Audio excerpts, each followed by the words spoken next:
Vamos a orar.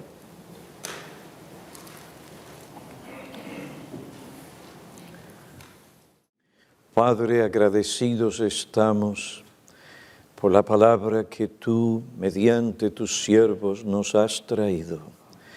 Ahora que nuestra meditación sea de tu agrado y que tú capacites a tu siervo a explicar tu palabra con precisión, con exactitud, para el bien de tu pueblo, para el bien de nuestras almas y sí, siempre la gloria de tu glorioso nombre.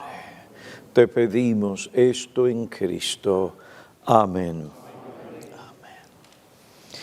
El principio regulador del culto cristiano no solo es un distintivo doctrinal importante, es un principio esencial y fundamental para que la Iglesia pueda rendir a Dios la adoración que Él manda y que realmente le glorifica. Es sumamente importante que la Iglesia adore a Dios de esta manera porque la integridad de su adoración determinará la vitalidad espiritual de su vida.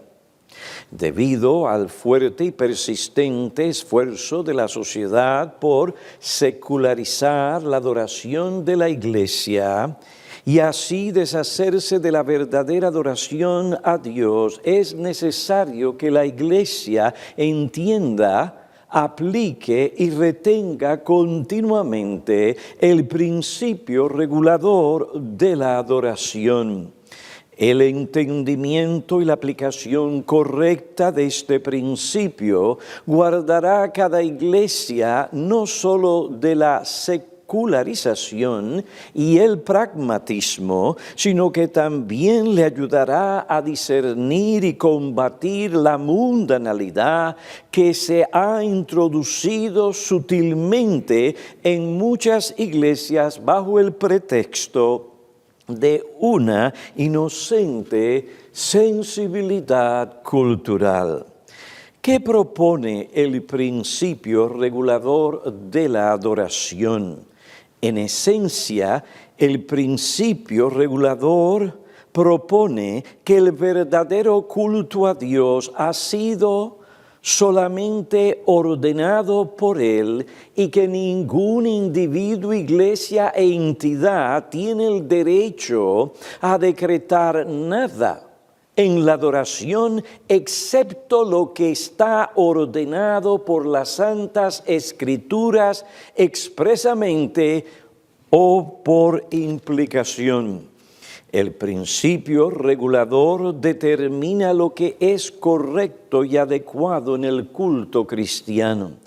Si una práctica litúrgica no es conforme a las normas apostólicas o al ejemplo normativo de los apóstoles, no se puede hacer en el culto en la iglesia.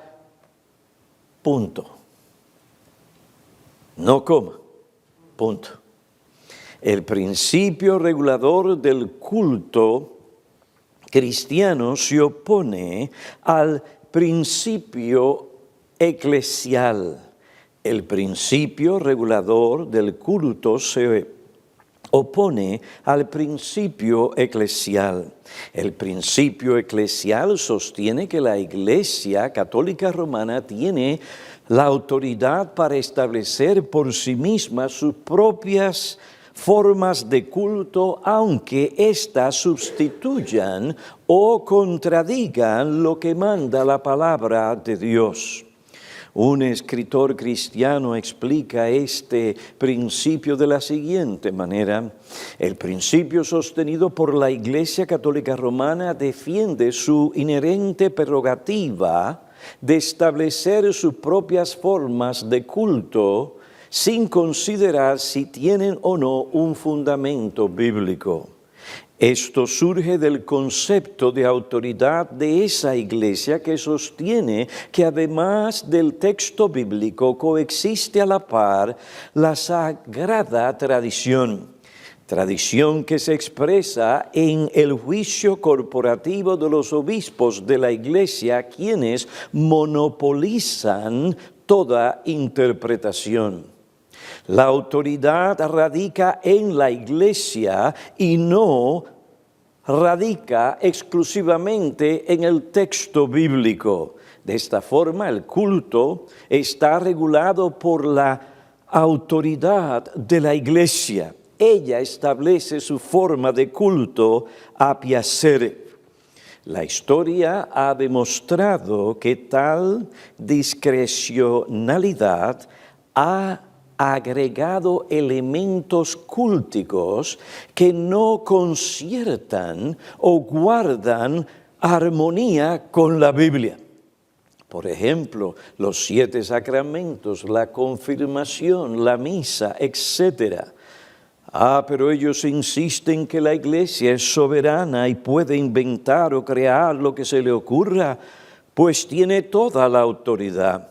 Esa postura es la verdadera antítesis del principio regulador del culto cristiano. Muchos fariseos cometieron el mismo error que la Iglesia católica continúa cometiendo. Los fariseos o los judíos colocaron las tradiciones meramente humanas sobre la revelación divina. Colocaron las leyes humanas sobre el mandamiento de Dios. No es justo condenar todas las tradiciones, pues como otro señaló, muchas tradiciones nos ayudan a recordar, valorar y honrar cosas que son nobles y hermosas. Pero cuando las tradiciones sustituyen la palabra de Dios o en alguna manera la distorsionan o la alejan, son una ofensa contra Dios y un obstáculo para la correcta adoración y vida. Cuando los mandamientos de hombre se enseñan como doctrinas, la sabiduría del hombre se eleva por sobre la de Dios, lo cual es el mismo origen del pecado. Fue el hecho de que Satanás indujera a Eva a confiar en su propia sabiduría por sobre la sabiduría de Dios que llevó a la caída y a todo pecado posterior y a toda maldad en el mundo. Muchas de las tradiciones ceremoniales, ritos de la Iglesia Católica Romana violan el segundo mandamiento de la ley moral de Dios. Sus creencias y prácticas han conducido a millones de personas a la idolatría, la adoración de imágenes, a la superstición y a negar de manera aborrecible en la misa la suficiencia de la obra expiatoria y vicaria del Señor Jesucristo.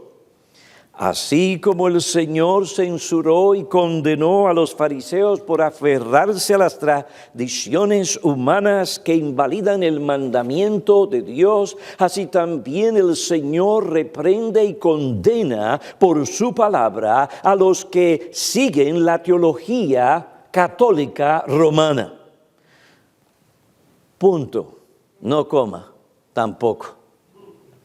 Nosotros también debemos cuidarnos de invalidar los mandamientos de Dios por aferrarnos a las tradiciones meramente humanas en la adoración. Si lo hacemos, ofendemos a Dios, Él no aceptará nuestra adoración y Él no se acercará para bendecir a su pueblo como Él quisiera bendecirlo, y sería si la iglesia le adorara como debe adorarle. En segundo lugar, el principio libre adoptado por muchas iglesias evangélicas, se opone al principio regulador de la adoración. El principio libre adoptado por muchas iglesias evangélicas se opone al principio regulador. Este principio libre propone que todo lo que funciona en el culto a Dios es permitido y agradable a Dios. El pragmatismo y no el principio bíblico es lo que gobierna este tipo de adoración. Lo que venga, lo que funcione, lo que dé resultados, eso es lo que se practica. La Biblia prohíbe esta forma de adorar a Dios, como veremos más adelante. Otro principio que se opone al principio regulador es el principio normativo. Es el principio normativo. Este propone la idea de que lo que no está expresamente prohibido en la Biblia se puede usar en la adoración congregacional. Además de todo lo que está ordenado en la Biblia, se puede hacer todo lo que la Biblia no prohíbe expresamente. Una de las diferencias fundamentales entre el principio regulador y el normativo es que el primero considera las instrucciones de la Biblia como la única forma que debemos seguir estrictamente, sin alteración ni añadidura. En cambio, el principio normativo toma como punto de partida lo que dice la Biblia, pero no se limita a lo que manda la Biblia, sino que puede añadir otras cosas a la adoración que la Biblia no prohíbe. Este principio es sostenido por las iglesias de tradición luterana y anglicana y es ampliamente promovido por el evangelicalismo moderno. Sostener que podemos hacer todo lo que la Biblia no prohíbe expresamente deja en libertad a los creyentes para incorporar al culto elementos no ordenados por Dios en su palabra. Se incorporan elementos en el culto como grupos especializados de música, expresiones corporales, presentaciones teatrales, mímica, el baile, la danza, etc. El principio normativo no tiene apoyo bíblico. Al contrario, la Biblia condena explícitamente toda la adoración que no es ordenada por Dios. Levítico capítulo 10, versículo 1 al 3. Ese pasaje relata el juicio terrible que vino sobre Nadab y Abiú, cuando desagradaron a Dios por la manera en que ellos le adoraron, por haber ofrecido a Dios un fuego que Él no había autorizado. Dios, ¿qué hizo? Dios los mató al instante. ¿Qué fue lo que les acarreó este juicio tan horrible? No había nada esencialmente malo en el fuego. No era un fuego que Dios prohibió. ¿Por qué los mató? La respuesta está en Levítico 10, versículo 1. Ellos ofrecieron delante del Señor fuego extraño que Él no les había ordenado. El hebreo literalmente dice fuego que Él nunca les mandó. Atreverse a traer un fuego no autorizado les trajo una muerte prematura.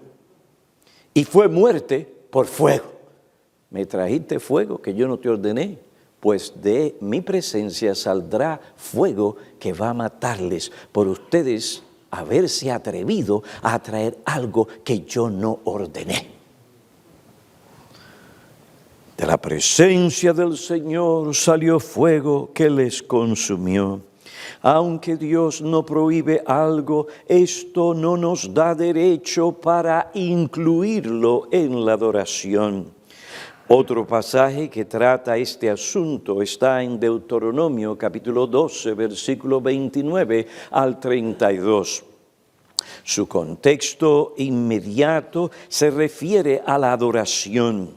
Dios prohíbe que su pueblo siga las costumbres idólatras de los pueblos que ellos iban a destruir.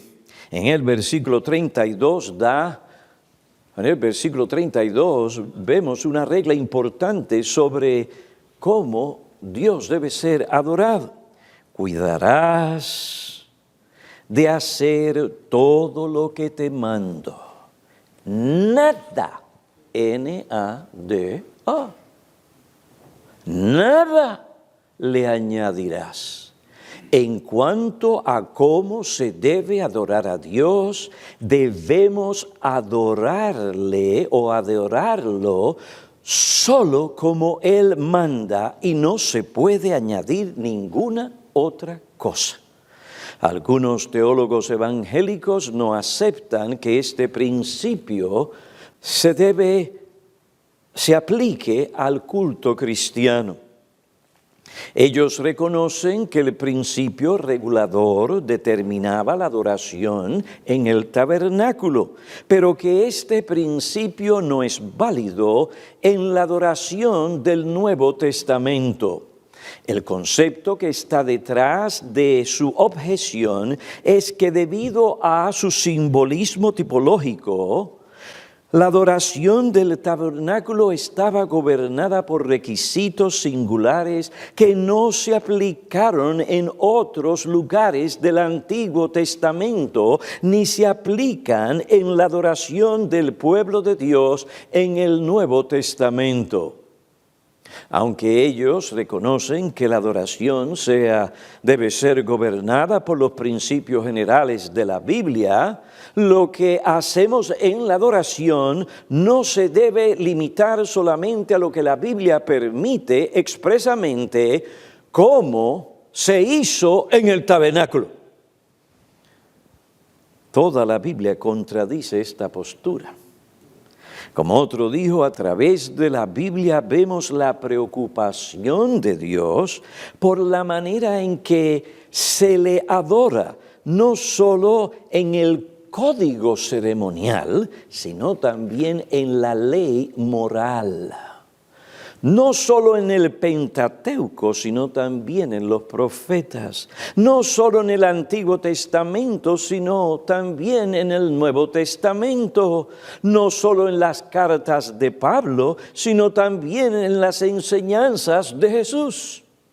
Consideremos lo que la Biblia nos enseña sobre esta verdad. En primer lugar, desde el principio, Dios tomó la iniciativa no solo para revelar su grandeza y carácter al hombre, sino también para indicar el día de la semana que el hombre tenía que apartar para centrarse en la adoración en forma formal y sistemática. Y bendijo Dios el séptimo día y lo apartó, lo santificó. Así como Dios santificó este día, el hombre también tenía que santificarlo. Su semana de trabajo tenía que concluir con un día de descanso de sus labores diarias. ¿Para qué? Para dedicarlo a la adoración al Señor. Esta es la manera en que Éxodo capítulo 20, versículos 8 al 11, interpreta el ejemplo divino. Este es un ejemplo normativo. Es decir, lo que aparece en Génesis 2, versículo 3. Debemos recordar también que el hombre originalmente fue creado en un estado de justicia, santidad y pleno conocimiento de la verdad. Cuando Dios salva al hombre, su gracia salvadora, renovadora y restauradora le restaura ese estado original en que Dios creó al hombre. Efesios 5, 24, Colosenses 3, 10. En ese estado original, la ley de Dios escrita en el corazón del hombre era esencialmente la misma que compone el código de la ley moral que Dios dio a Moisés. Aunque este código se dirige al hombre como una criatura caída y por eso la ley mayormente se expresa en la manera negativa o en una manera negativa, el código de la ley moral de Dios dado a Moisés no es esencialmente diferente a la ley que gobernaba los pensamientos, actitudes, palabras, acciones y la adoración del primer hombre.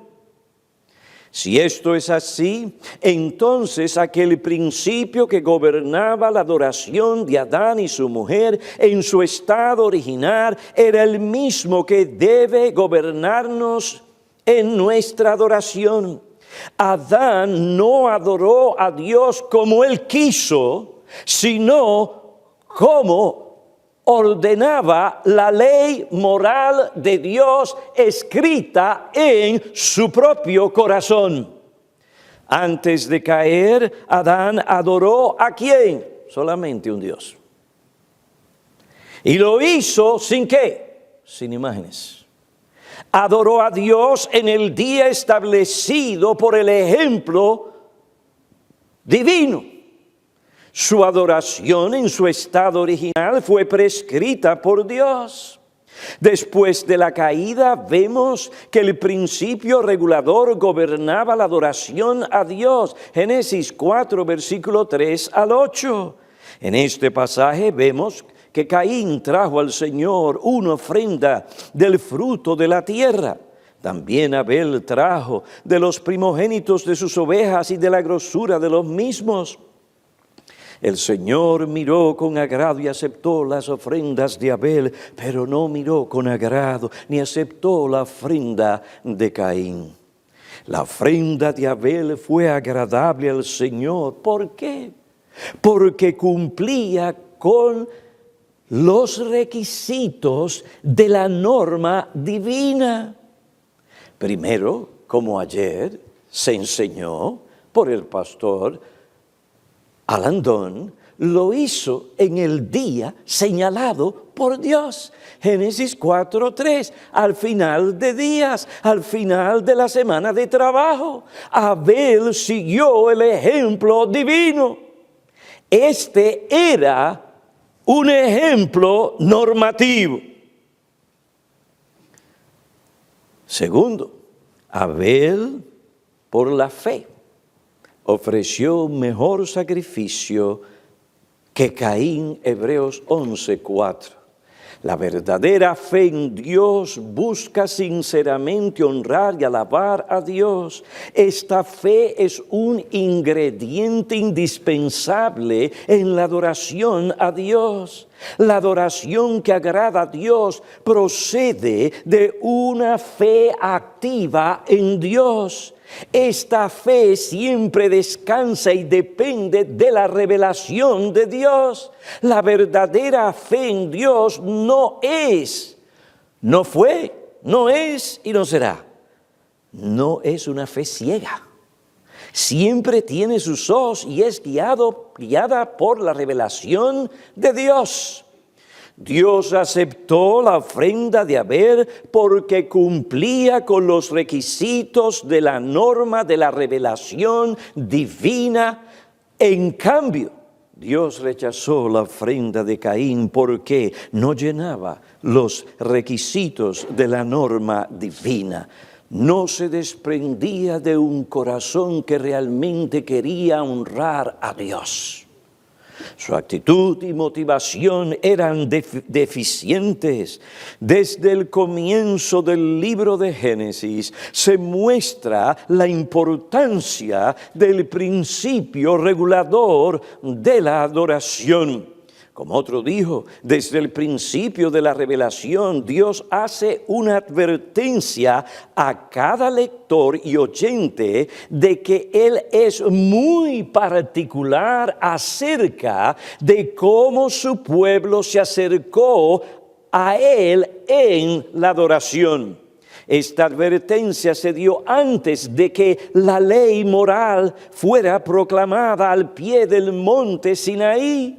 El Señor le dijo, cuidado, cómo ustedes se acercan a mí.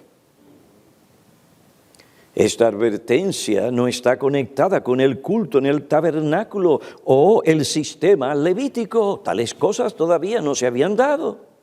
Antes de anunciar estas cosas, Dios reveló que a Él le importa cómo el hombre se acerca a Él y cómo le adora.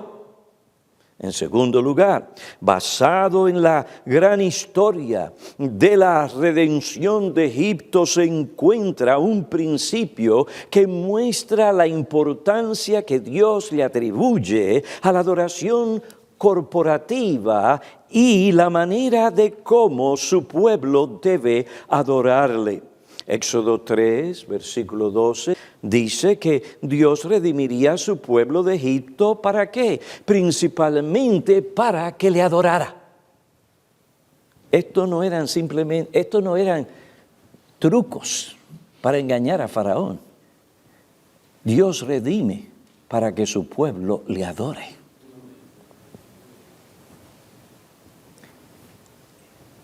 Y tenía que adorarle como Dios había mandado. Ofrecer los sacrificios en el lugar indicado por Dios. No en Egipto, sino en el desierto.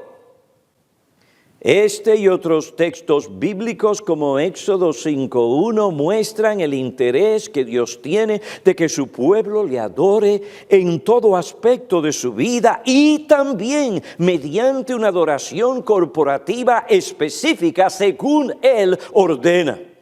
Esta verdad es muy pertinente para nosotros, pues aquello que sucedió en aquel entonces proyectaba hacia la realidad de esa salvación que Cristo obraría, que nos libraría del yugo del pecado. ¿Para qué? Para que le sirvamos y le adoremos según lo que Él nos ha ordenado.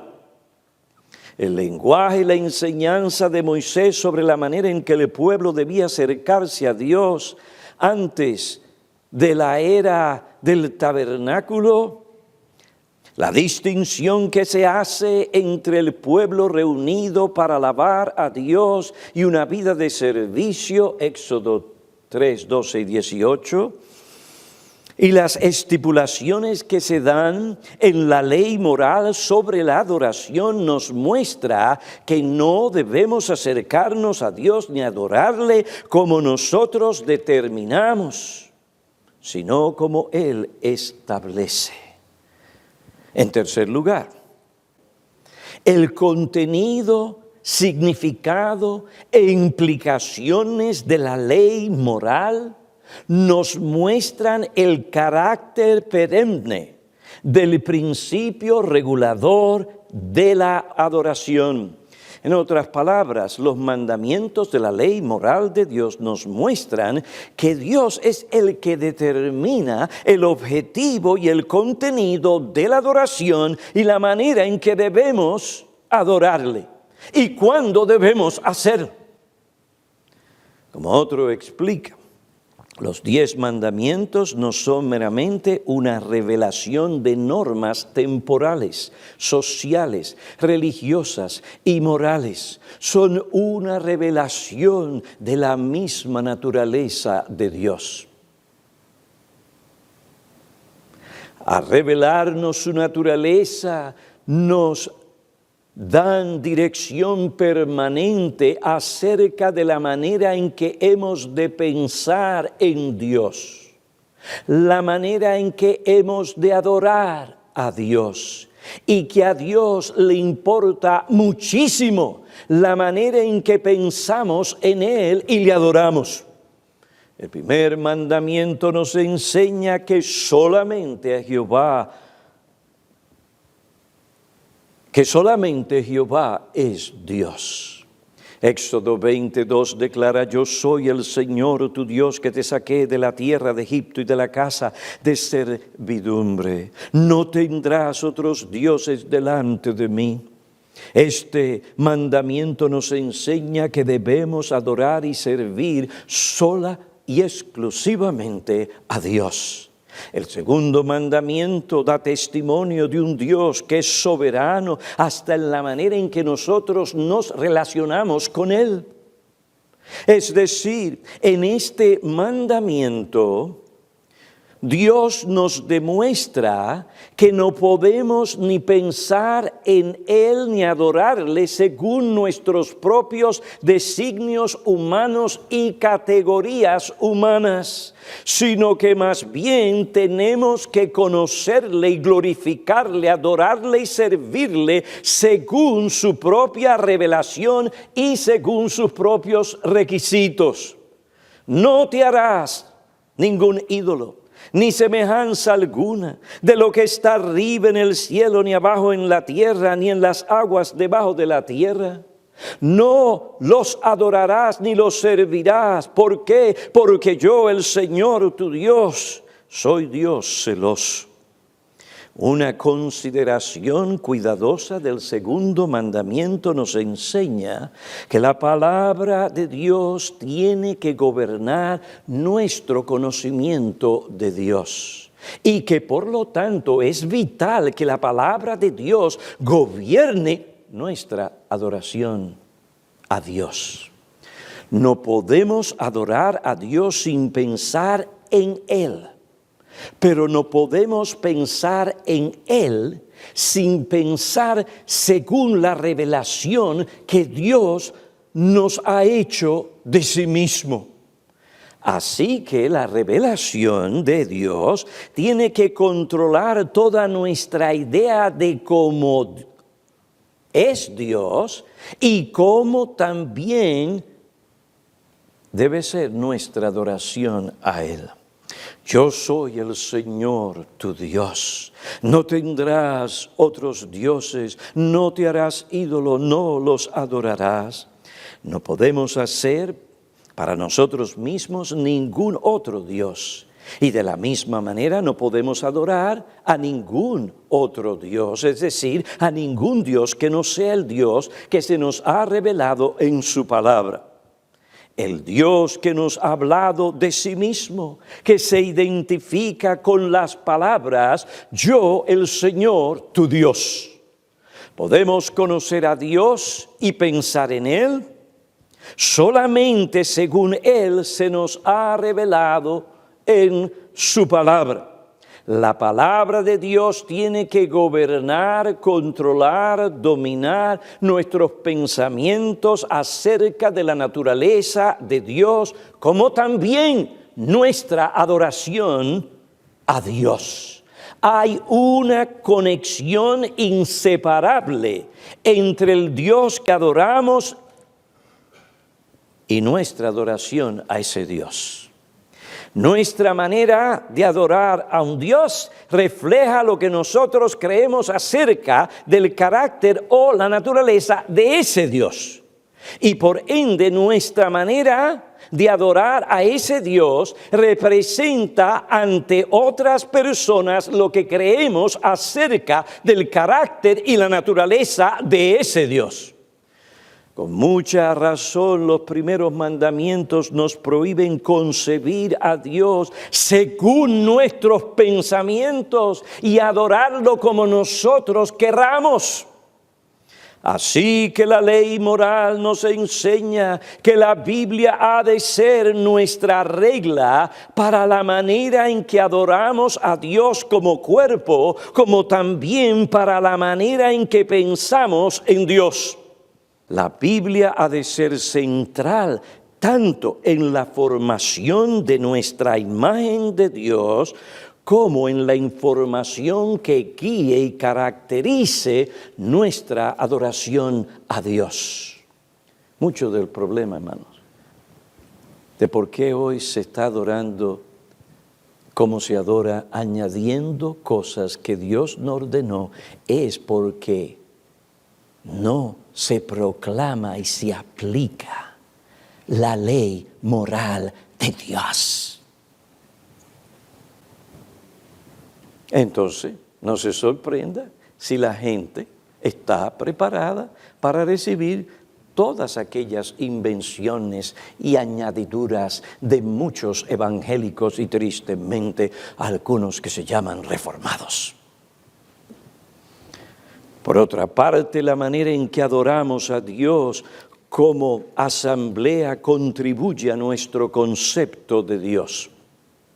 En Deuteronomio, antes de entrar en la tierra prometida, cuando Moisés repasó los 10 mandamientos, él agrega una solemne advertencia contra el pecado de emplear imágenes del Dios invisible y el peligro de que tales cosas reemplazcan la palabra de Dios. Dice el texto: ahora pues, oh Israel, escucha los estatutos y los juicios que yo os enseño, para que los ejecutéis a fin de que viváis y entréis a tomar posesión de la tierra que el Señor, el Dios de vuestros padres, os da. No añadiréis nada a la palabra que yo os mando, ni quitaréis nada de ella, para que guardéis los mandamientos del Señor vuestro Dios que yo os mando. El día que estuvisteis delante del Señor tu Dios en Horeb, os acercasteis pues y permaneciste al pie del monte, y el monte ardía en fuego hasta el mismo cielo, oscuridad, nube y densas tinieblas. Entonces el Señor os habló de en medio del fuego.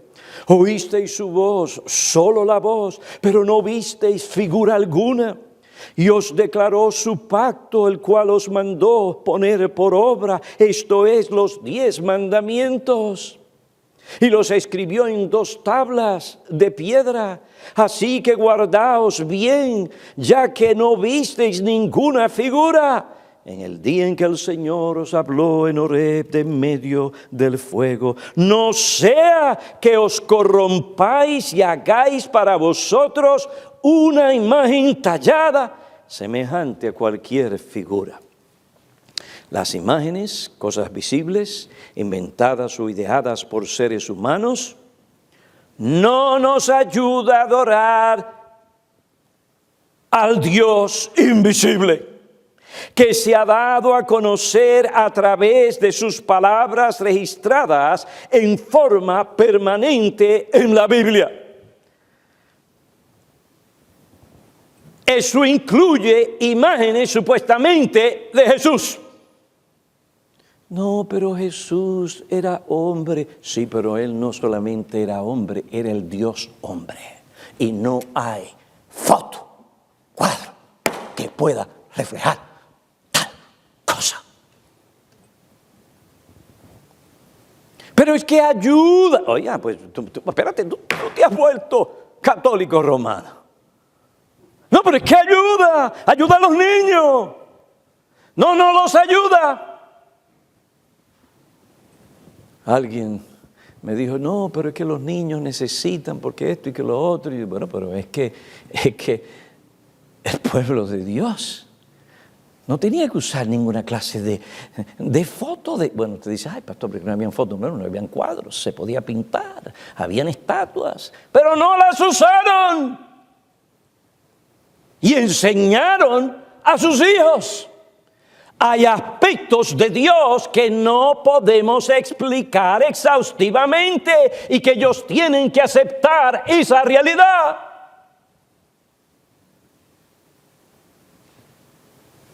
Es sumamente importante que adoremos a Dios gobernados por su autorrevelación sin mezclar ideas humanas.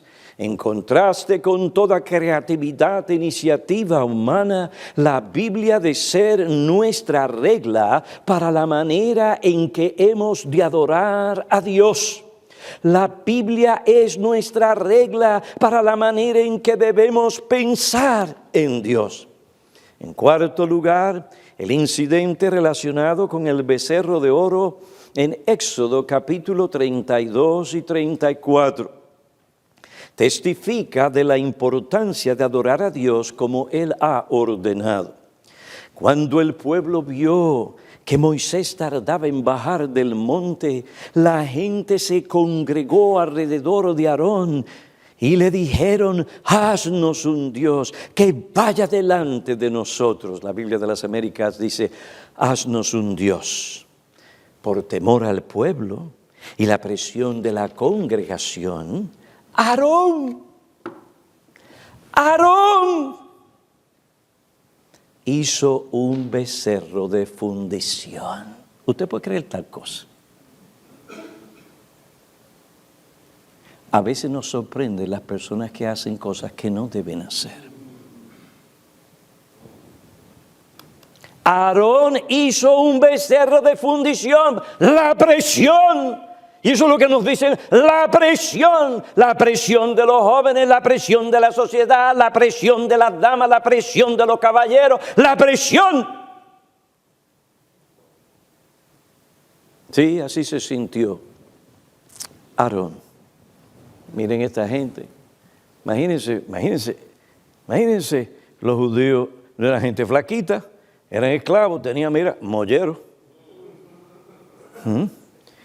Que toda esa multitud rodeara a ese hombre. ¿Usted sabe cómo eso intimida a uno? Los israelitas de aquel entonces estaban en mejor condición que Rambo.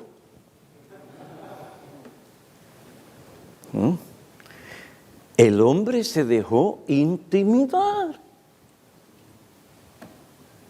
Algunos piensan que la imagen de fundición se refiere a dioses paganos, porque en algunas versiones de la Biblia el término Elohim, siendo pluralidad de deidad, lo traduce en dioses. Versículo 1, haznos dioses. Versículo 4, estos son tus dioses. La Biblia de las Américas traduce Elohim, haznos un Dios.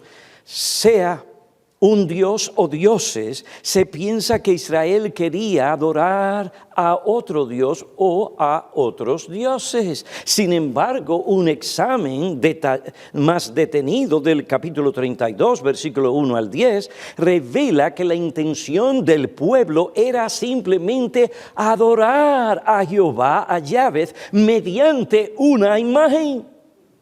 Oigamos lo que dice Aarón en el versículo 5. Y Aarón hizo una proclama diciendo: mañana será fiesta para el Señor o para Jehová. La fiesta era en honor ¿a quién? A Jehová, que según Israel en el versículo 4 era Elohim, o el Dios que le había sacado ¿de dónde? De Egipto. Elohim es un nombre que en el Antiguo Testamento se usa también para referirse a Jehová. Su forma plural representa majestad, grandeza y honor. Cuando Moisés le recordó a Israel de este incidente en Deuteronomio capítulo 9, versículo 16, él les dice: y vi que en verdad habíais pecado contra el Señor, contra Jehová, vuestro Elohim. Os habíais hecho un becerro de fundición, pronto os habíais apartado del camino que el Señor os había ordenado. Según Moisés, Israel pecó contra Jehová Elohim. Dios no les castigó severamente porque Israel adoró a otro Dios, sino porque introdujeron en la adoración un elemento que Dios no había ordenado. Israel había violado el segundo mandamiento de la ley moral de Dios, que tiene que ver ¿con qué? Con la adoración. Y esto lo hicieron antes de haber recibido las instrucciones sobre la edificación y la adoración en el tabernáculo. Por lo tanto, el principio regulador no se dio solo para regular la adoración en el tabernáculo. Es un principio que regula siempre la adoración a Dios. En quinto lugar, Jesús rechazó la adoración farisea. Mateo 15, versículo 1 al 14. El rechazo de esta adoración basada en mandamientos y preceptos de los hombres, divorciada de un corazón sincero para honrar a Dios, confirma la importancia de adorar a Dios solamente como Él ordena. Y a la misma vez muestra la validez y la vigencia del principio regulador en los tiempos del Nuevo Testamento. En sexto lugar, las palabras de Jesús a la mujer samaritana en Juan capítulo 4, versículo 20 al 26, muestran la importancia, relevancia y validez y vigencia del principio regulador en la adoración de los creyentes bajo el nuevo pacto. En Juan 4:20 en adelante Jesús revela un cambio en la historia de la redención sobre el lugar de adoración y las formas anteriores de adoración bajo el antiguo pacto. Mientras que retiene. Hay un cambio, pero hay algo que no cambia. Retiene el principio de la adoración en esa nueva entidad que Cristo, por el precio de su sangre y el derramamiento de su espíritu, iniciaría la iglesia. Aunque ciertas cosas cambiarían en la adoración debido al cumplimiento de las promesas redentoras y el establecimiento de la iglesia en lo que atañe a la adoración congregacional, el principio regulador continuaría regulando la adoración.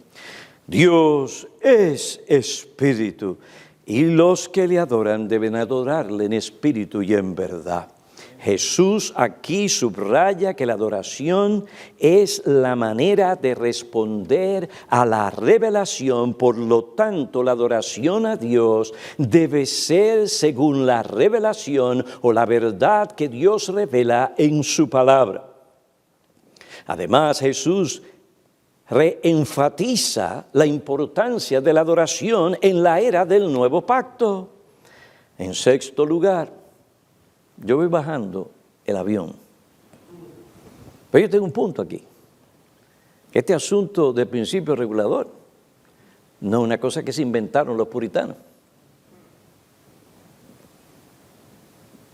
O que se le ocurrió a Calvino. Se enseña a través de toda la palabra de Dios en lo que respecta a la adoración a Dios. El sexto lugar, la amonestación de Pablo contra la herejía colosense muestra que la forma en que se adora en la era del nuevo pacto es un asunto de suma importancia. Pablo le dice a los creyentes en Colasa que no deben seguir esa forma de adoración arbitraria que incluye cosas que Dios no ordenó. Y es el producto de las invenciones de los hombres. Colosenses capítulo 2. Versículo 16 al 19. Entre las cosas que no deben formar parte del culto a Dios en la iglesia se encuentran las ceremonias y ritos del antiguo pacto. Los cristianos no se encuentran bajo la ley ceremonial.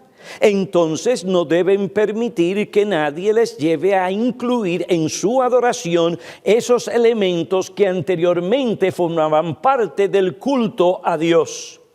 Ellos no deben pasar por alto la sustancia para regresar a las sombras de la adoración del Antiguo Testamento. Además, debían resistir cualquier cosa que procedía de las invenciones de los hombres. Versículo 23, tales cosas tienen a la verdad la apariencia de sabiduría en una religión humana arbitraria, pero carecen de valor. Los creyentes deben adorar a Dios según Él ha ordenado.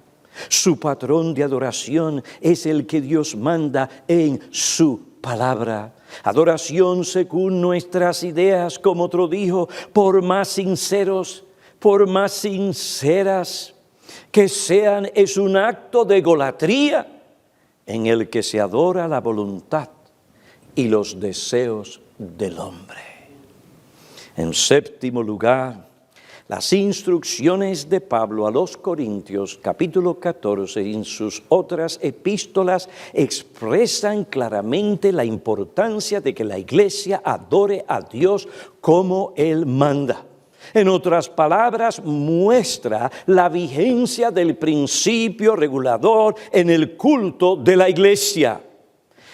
El desarrollo de esta verdad exige, de estas verdades que encontramos en 1 Corintios capítulo 14, exige otro o varios sermones. Sin embargo, por asuntos de tiempo, basta decir por ahora que las instrucciones específicas que Pablo da, que deben observarse en el culto congregacional, pues desde esto que este texto habla, los elementos centrales de la adoración que se mencionan en este capítulo, como la predicación, el cántico y la oración, las motivaciones y los objetivos del culto, los aspectos centrales de la verdadera adoración, la preocupación por las formas y el orden en el culto, nos muestran que a Dios sí le importa cómo le adoramos en la iglesia.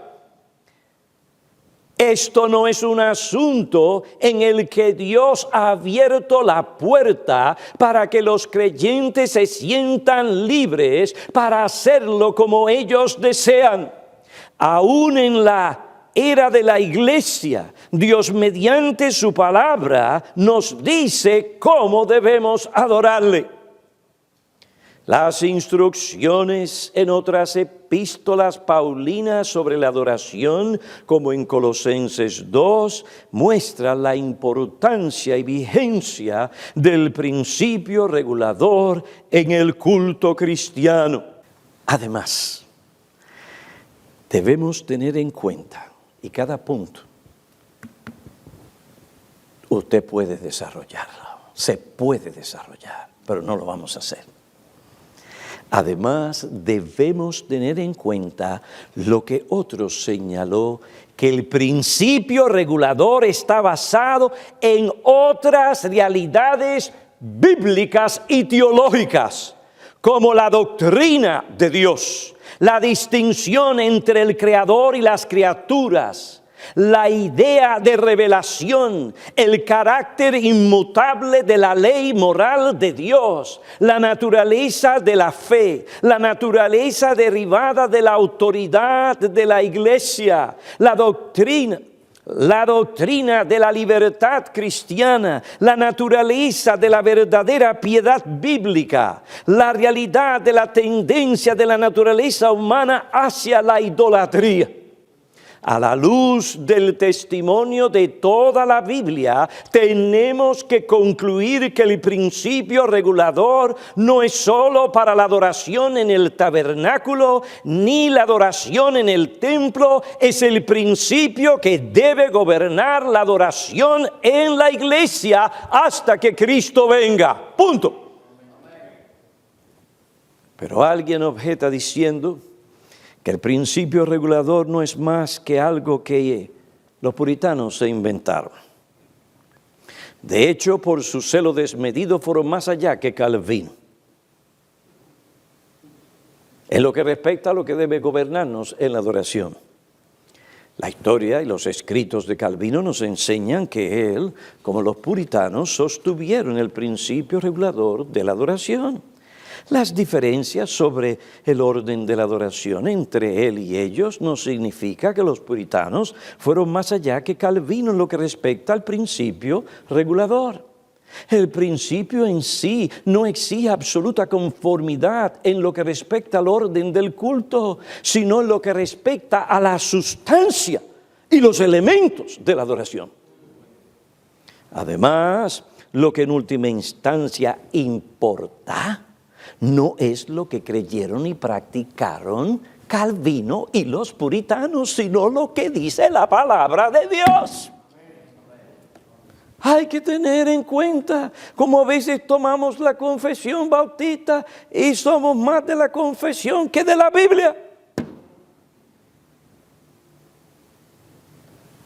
Y si uno cuestiona por razones de estudio de lo que dice la Biblia, algo de lo que dice la confesión, usted no es bautista reformado. Y en el caso mío, tiene razón. Yo le dije al pastor Martín, hace tiempo no soy bautista reformado, soy bautista y reformado. Pero no bautista reformado por lo que se conoce hoy, que son más bautistas reformados que a veces en lo que respecta a la aplicación de la palabra de Dios en una forma pastoral y bíblica, en asuntos de gran importancia. Ay, se olvidan de todo eso. No. Bautista y reformado. Pastor Martín se reía. Él sabía que nosotros no hemos cambiado. La siguiente cita de lo que escribió Calvino muestra que él sostenía el principio regulador. No podemos adoptar cualquier artificio en nuestra adoración que nos parezca apto a nosotros mismos, sino mirar a los mandamientos de aquel quien es el único con derecho a decretarlos. Y cito a otra persona. En consecuencia, si queremos tener a Dios aprobando nuestra adoración, esta regla, la cual Él la aplica a todos lados con la máxima exactitud, debe ser cuidadosamente observada. Dios desaprueba todos los modos de adoración que no están expresamente establecidos en su palabra. Ahora, algunos piensan que el principio regulador fomenta el legalismo. Ese individuo es demasiado estricto. Eso impide la libertad en el espíritu, impide la libertad en la iglesia. Lo que dijo Thomas sobre este asunto es pertinente. La verdad es que si nos sentimos en la supuesta libertad para adorar a Dios corporativamente, en formas que Él no ha revelado, vamos rumbo a la tiranía y la esclavitud. Pues en tal caso estamos a la merced del gusto personal de alguien o la merced de su intuición, percepción o perspicacia personal. Sin embargo, la Escritura insiste en que ha de ser un asunto de la voluntad de Dios en vez de nuestra voluntad. Colosenses 2, versículo 23. En verdad, para Calvino, como también para los que compusieron la Confesión Westminster, es un asunto del rol de la conciencia. Habiendo declarado este principio en su capítulo inicial, la Confesión de Westminster destaca la importancia de esta doctrina, como también su relación con la adoración. Dice, Dios solo es el Señor de la conciencia, y Él la ha dejado libre de las doctrinas y mandamientos de hombres que en cualquier cosa sean contrarios a su palabra o al lado de su palabra en asuntos de fe o adoración. Así que el creer tales doctrinas o obtener tales mandatos por conciencia es traicionar la verdadera libertad de conciencia. William Cunningham indica que la confesión aquí intenta establecer el derecho de la libertad de conciencia y mostrar hasta dónde es su alcance. Pero además declara claramente que respecto a la fe y a la adoración, la Iglesia no tiene ninguna autoridad, ni además de, ni más allá de lo que ha sido establecido en la Biblia. Y así como no tiene ningún derecho para enseñar nuevas verdades en el área de la fe según la Biblia, tampoco tiene derecho alguno para decretar y hacer cumplir nuevas observancias o instituciones en el área de la adoración según la Biblia. Para Cunningham no se trataba solamente de la adoración piadosa, también tenía que ver con el reconocer los límites bíblicos en el gobierno de los oficiales en la iglesia.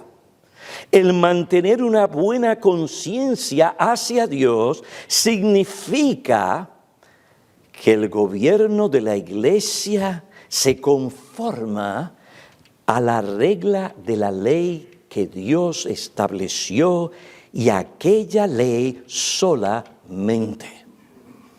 La alternativa es tiranía, sea tiranía católica romana, tiranía evangélica o tiranía reformada.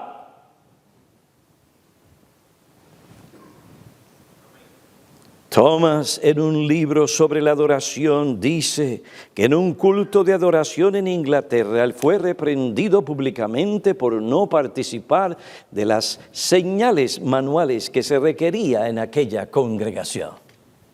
Oiga bien, los protestantes, agrega él, pueden ejercer una tiranía igualmente feroz a la de Roma, en el nombre de la libertad y de estar llenos del Espíritu.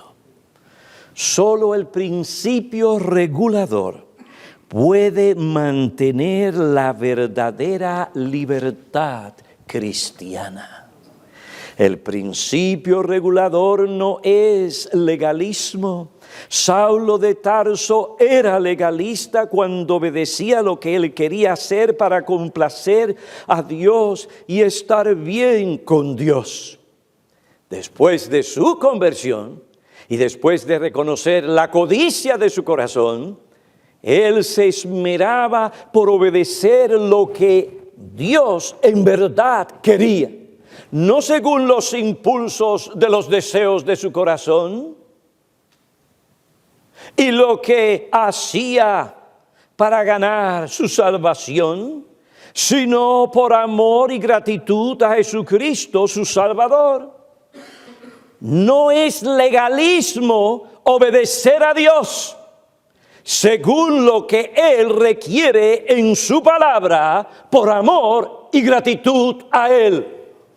No se dejen engañar.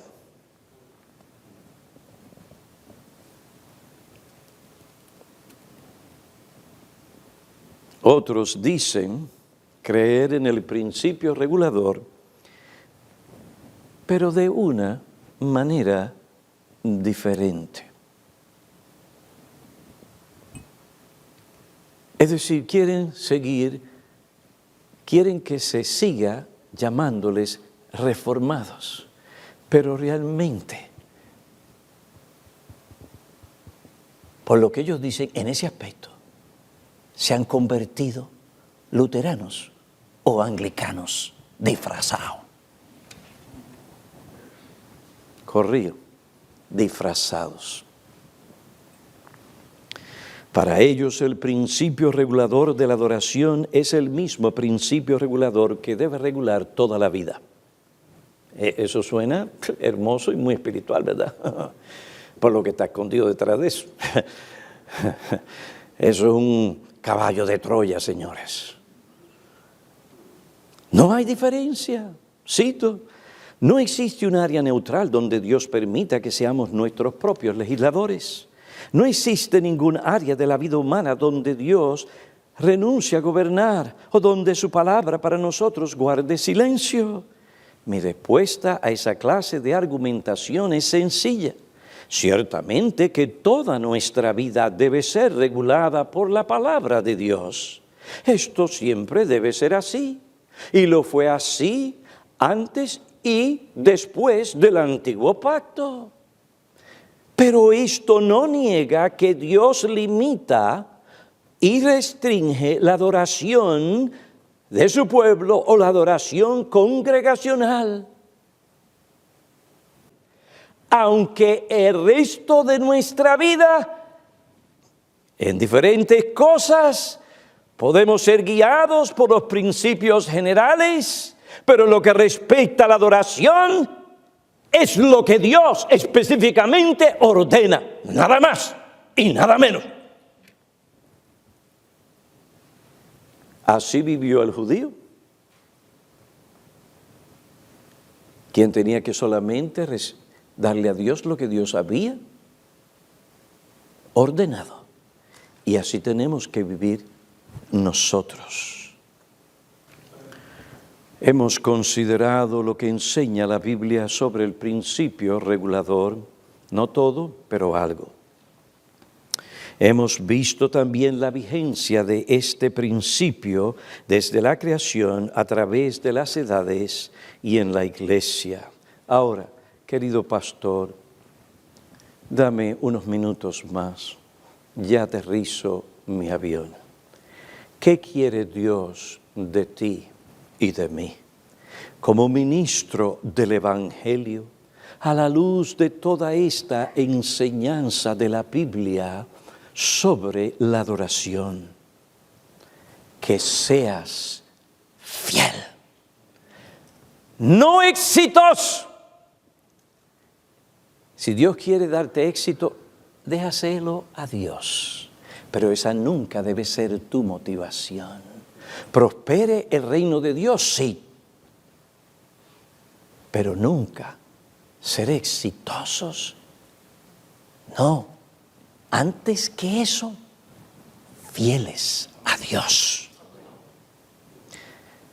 Dios requiere que tú enseñes lo que Él dice de estas cosas a tu iglesia y que los hermanos entiendan estas cosas, porque ellos como sacerdotes individualmente y unidos a el resto del pueblo de Dios, la iglesia, tienen que adorar a Dios. Y si ellos tienen que adorar a Dios, ellos mismos, porque tú no puedes adorar por ellos a Dios, sino que ellos mismos tienen que adorar a Dios en privado y en público, entonces ellos tienen que estar empapados y saturados de lo que la Biblia enseña sobre este asunto para que su adoración a Dios sea recibida, agradable a Dios y aceptable por Él.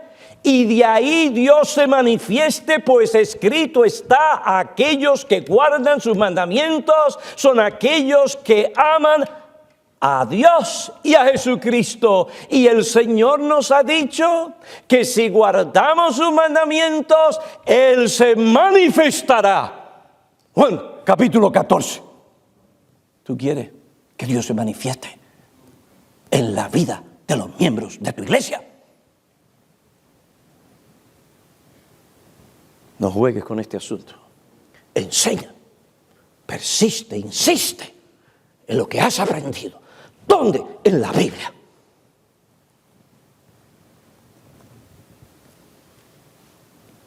No las nuevas corrientes, la Biblia. Mi amigo, dice la Biblia: ahora bien, se requiere de los administradores que cada uno se haya hallado fiel. Pablo le dice a Timoteo, al señalar estas cosas a los hermanos, serás un buen ministro, un ministro fiel de Cristo Jesús, nutrido con las palabras de la fe y de buena doctrina que has seguido. Nosotros proclamamos la palabra de Dios, pero si hay algo que nosotros hemos dicho que no es según la palabra de Dios, échalo en la basura. Pero si es lo que dice la palabra de Dios, es Dios. Es Dios al que tú tienes que servir en la iglesia, no a ti y que otros piensen. Cuesta servir a Cristo y estar firme y quedarse solo. Jesucristo se quedó solo, pero Él iba a ser la voluntad de Dios. Tú y yo no somos mejores que Él. No es a la popularidad que nos llamó el Señor, ni a la celebridad que nos llamó el Señor, ni a los reconocimientos. No, hermanos. Y qué cosa tan liberadora. Cuando uno deja de estar pensando que va a pensar aquel, que va a pensar el otro, que si aquello, que si esto, que si... ¡Qué libertad! El decir, Señor, lo que tú quieres, lo que tú quieres. Eso es lo que yo quiero hacer. No importa que no haya reconocimiento.